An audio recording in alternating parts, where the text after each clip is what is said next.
Anyone that comes to you and says to you that you will not make it is a false friend and a liar. Turn away from them and resist those negative thoughts.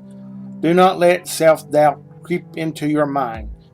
Do not worry about what you're going to wear, what you're going to eat, where you're going to sleep, or where you're going to work. All things will be provided.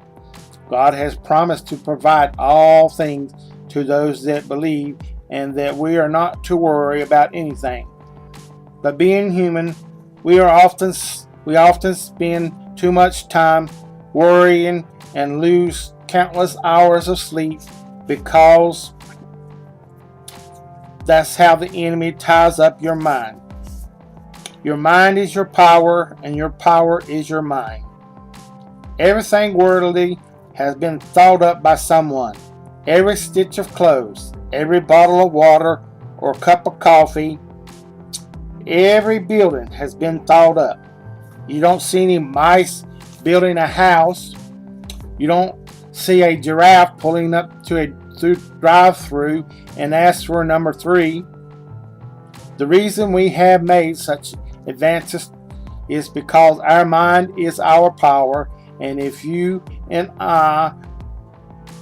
I was your enemy and wanted to render you powerless, I would worry you to death with so much on your mind that you lost your creativity, and that you lose your passion, and that you lose your sense of impact and influence and purpose.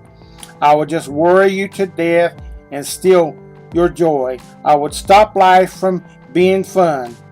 I would worry you as much as until you really had a nice bed that you couldn't sleep in, and a posh house that you couldn't enjoy, a pool that you couldn't enjoy, and you look around at all your stuff and think you'd be better off without it. Because if I can't take your stuff, I can take your mind. I'm here today to tell you that the devil is after your mind. That's why the car broke down. That's why the roof started leaking. That's why they have threatened your job. He is using that stuff to plant seeds of doubt and to go after your mind, because your mind is your power. When Jesus said to take no thought, he didn't mean for us to be mindless. He just meant for us not to be distracted. You can be so into the possibilities of what might happen tomorrow that you miss the pleasures of today. You can be so immersed in trying to fend off what could happen that you don't embrace what is happening. The enemy comes to kill and to steal and to destroy. So everything he can't kill, he wants to steal. Could the enemy be stealing your today with your worries about tomorrow?